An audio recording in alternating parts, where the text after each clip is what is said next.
don't know how much of these videos I'm gonna show in the vlog, but I just did 2 trails kind of that were new to me.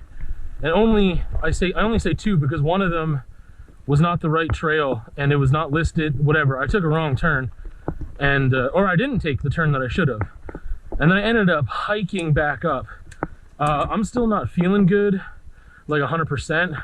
I'm feeling decent enough to ride my bike, and it's been a week and a half since I have, so I'm really glad I got back on the bike today.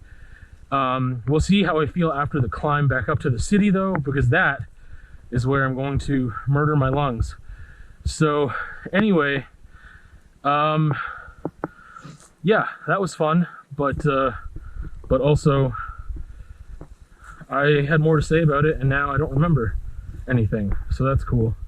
Why are these branches here? I always get paranoid that people put stuff here on purpose. Like, there's no tree here that these branches would have just like came down on their own. And like sometimes people put things in the way of trails because they don't want people riding them, and that's rude. I mean, if you're gonna put something in the way, if it's your property, if it's private property, if it's a nature reserve, etc., make a proper blockage for that. You know what I mean? Don't just throw hazards in the way.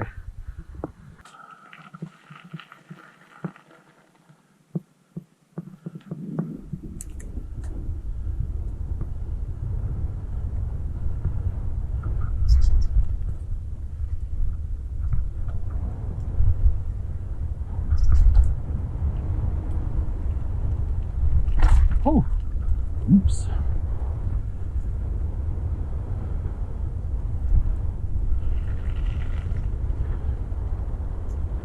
I wish I recorded the whole way through the sugar bowl down here because it's like fast and flowy and fun. Yeah, this looks like it's it. Sorry, I'm looking at Trailforks right now, and this looks like it. I hope that it is.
All right, yeah, so this is the end of Nowhere Fast.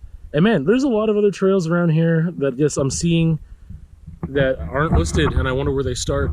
I'm gonna climb this back up. I'm just gonna do that. That was fun. So I do want to do that again with the Chesty. It is really chill, but yeah, that was really fun. I've never done a trail, like a new trail that fast before, and that was just really fun and freeing, and like, it was a nice confidence boost. It's a green trail, I know, but... So, for those old heads that have been with the vlog since the first year, or if you enjoyed what you saw and you went back because you were curious, there's this segment I used to do called 2 Cent Rant, and I retired that years ago. I almost brought it back for this, is the point. I feel like I've had, so basically 2 Cent Rant was just like, a conversation was more about exploring an idea as fully as I can. A 2 Cent Rant was just that. It was just like, hey, here are my thoughts. That's it. Peace.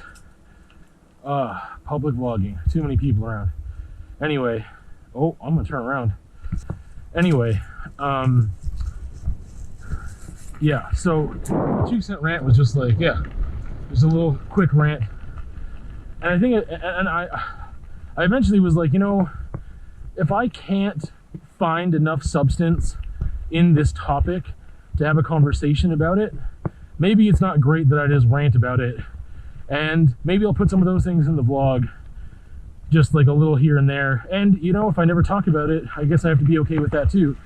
And I have been, and it's been successful. But I almost brought it back for this. Anyway, I was thinking about professionalism, and I think that there are a few conversations last year, the year before, that dealt with stuff like this. But man, professionalism, a lot of what that requires when we're talking about how to conduct yourself as a professional is just lying. It's just lies. That's all it is. Because having tact when you communicate is one thing, but you just have to omit so much and just not say things and not advocate for yourself and not advocate for others and not discuss things or challenge people. And apparently that's what professionalism is, and it's garbage. And it's not, I don't want to be a part of that type of professionalism. It's not conducive to growth. So I have a friend, a good friend, a best friend, who works in a very professional setting. If you know anything about accounting, I will tell you that he works at a firm that is one of the big four. It starts with K and ends with PMG. So there you go. I had a brain fart there. Anyway, he works at KPMG, and that's a big deal. And there's a lot of, it's high stakes. It's big moves, huge accounts, international stuff going on. It's a very professional workplace.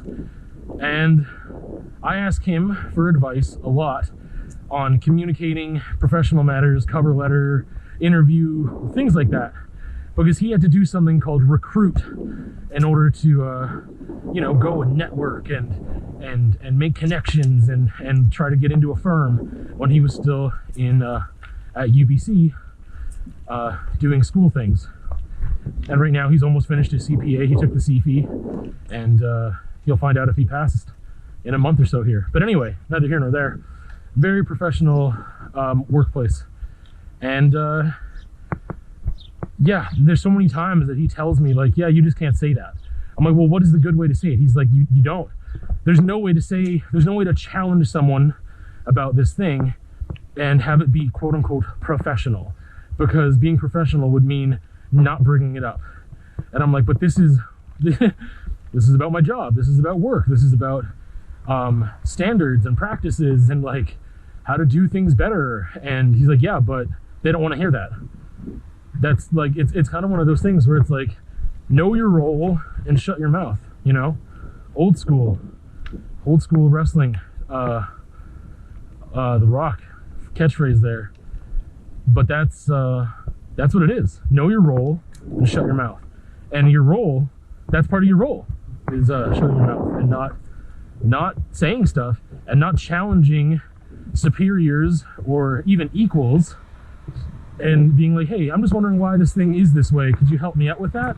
Sometimes, like, help me understand this. Sometimes that's not allowed either. And it's crazy that even when you phrase things in a very professional way, in a very diplomatic way, and you have the best intentions, it doesn't matter because they don't want to hear that. So for example, and you can't rely on anyone else to act professionally either.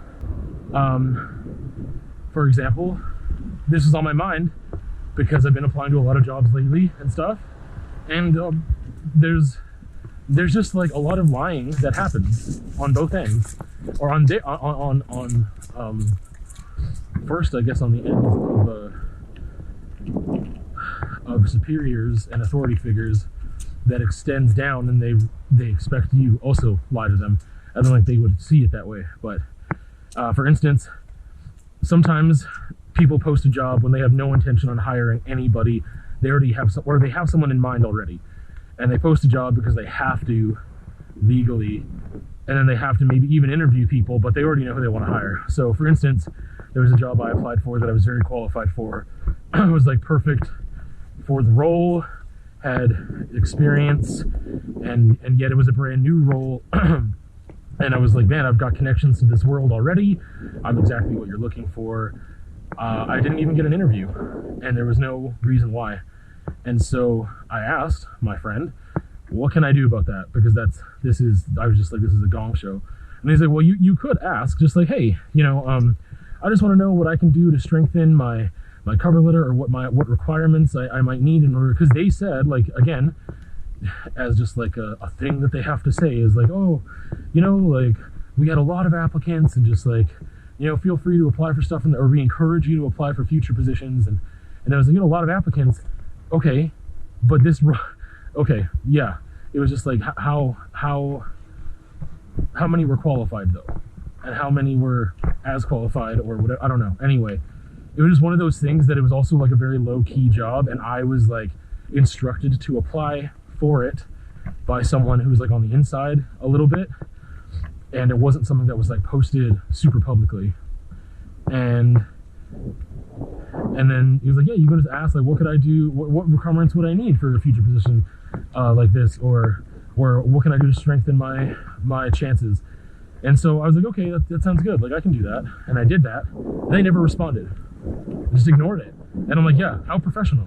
Just straight up, like, on the surface, on the face of it, you're just like, oh yeah, like, you structure an email with certain language that says what you need to say in a formal manner, and then you completely ignore people. Like, I just realized I just swore a bunch, I think. And I usually don't, so I'm gonna have to quack that out. Anyway, professionalism is just a bunch of lies. Peace to you. Well, I'm just wrapping up the vlog here. I honestly don't remember. Oh my goodness, Ren's after a bird. Hackles. Oh my goodness.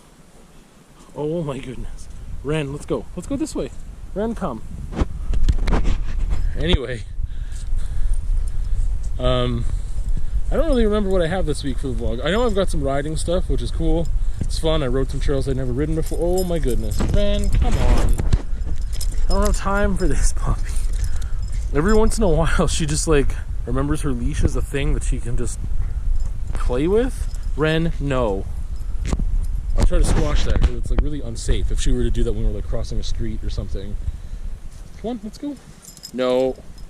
Anyway, I have a conversation about representation and why that's important, but also like why we need better representation. I don't mean more representation in a positive light. I mean more well-rounded representation of minorities and marginalized groups in the media, but like all types, not just positive. And if you watch that conversation or listen to it, you'll see what I mean. Ren, no. Naughty. And then I've got some raw rides, some trails that I've never done before.